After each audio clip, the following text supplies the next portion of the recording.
Let's prove here the property that the inner product of the cross product of two different vectors and one of those two vectors would be equal to 0. That's also true if we are going to use here the second vector. So we're going to show that this is true using the vectors here u with components u sub 1, u sub 2, u sub 3, and v with components v sub 1, v sub 2, and v sub 3. Now, it would be difficult for us to prove the equivalence of these two inner product notations because, as you can see, you'll be multiplying different vectors to your cross product of your u and v. But what we can do here is try to show if this inner product is equal to 0 and this inner product also is equal to 0, then we can say that they are actually equal. Okay? Let's not forget that if we're talking about the inner product of u and vector v with the using of these components here, that's actually equivalent to u sub 2 v sub 3 minus u sub 3 v sub 2. The second component is u sub 3 v sub 1 minus u sub 1 v sub 3. And the last component is u sub 1 v sub 2 minus u sub 2 and v sub 1. This is the definition of the cross product of vectors u and v using the given components. Now, let's try to show first that the inner product of your cross product of your u and v with u would be equal to 0. Okay? Later on, we're going to show the second form, and then later on, if we could see that they are both equal to 0, then we can say that the two inner products are the same. So basically, take note, if we're talking about inner product, considering that this would be one term, we are just going to multiply the, component-wise. Meaning, the first component of your cross product, which is this, times the first component of your u. So that would mean this is actually equal to u sub 2 v sub 3 minus u sub 3 v sub 2 times your u sub 1. That's for the first components. Plus, inner product is scalar, right? It's not a vector, so we are going to have here a real number expression. Plus, we have the product of the second components, this and the second component of u. We have here u sub 3 v sub 1 minus u sub 1 v sub 3 times u sub 2. And then plus the third components, u sub 1 v sub 2, u sub 2 v sub 1 times your third component here, which is u sub 3. Okay?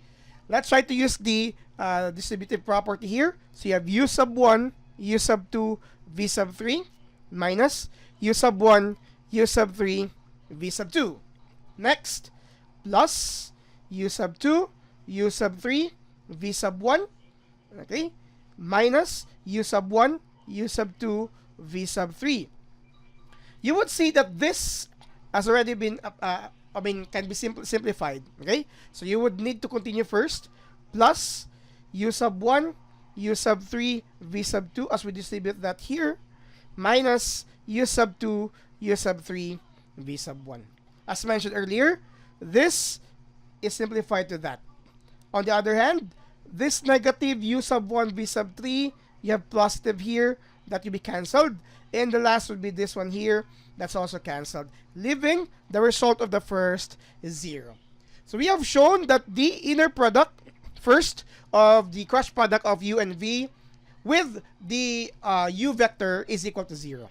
Now, let's show that this would be true, equal to 0, so that later on we can invoke that they are also the same.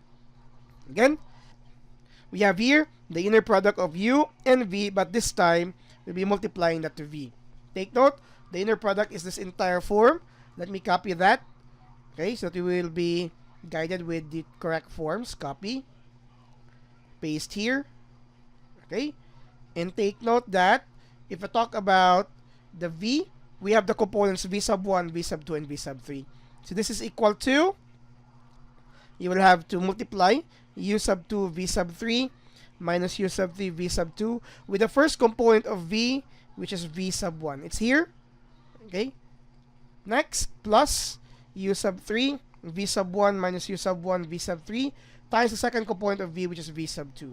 And then plus u sub 1 v sub 2 minus u sub 2 v sub 1 times the third component of v. Distributive property, u sub 2 v sub 1 v sub 3 minus u sub 3 v sub 1 v sub 2. Next, plus u sub 3 v sub 1 v sub 2, which would this be simplified as mentioned, minus u sub 1 v sub 2 v sub 3, plus u sub 1 v sub 2 v sub 3 minus u sub 2 v sub 1 v sub 3. Again, this 2 would be cancelled. u2 v1 v3 minus this one cancelled, and u1 v2 v3 also cancelled. So that's equal to 0 as well. So we have shown the second inner product is also 0. Now, take note, we don't need to use this entire forms to show that these two inner product are the same. Because obviously, just by looking at the very first term itself, u sub 1, u sub 2, v sub 3, u sub 2, v sub 1, v sub 3, obviously they are not the same. All of the components here have 2 u's and 1 v's.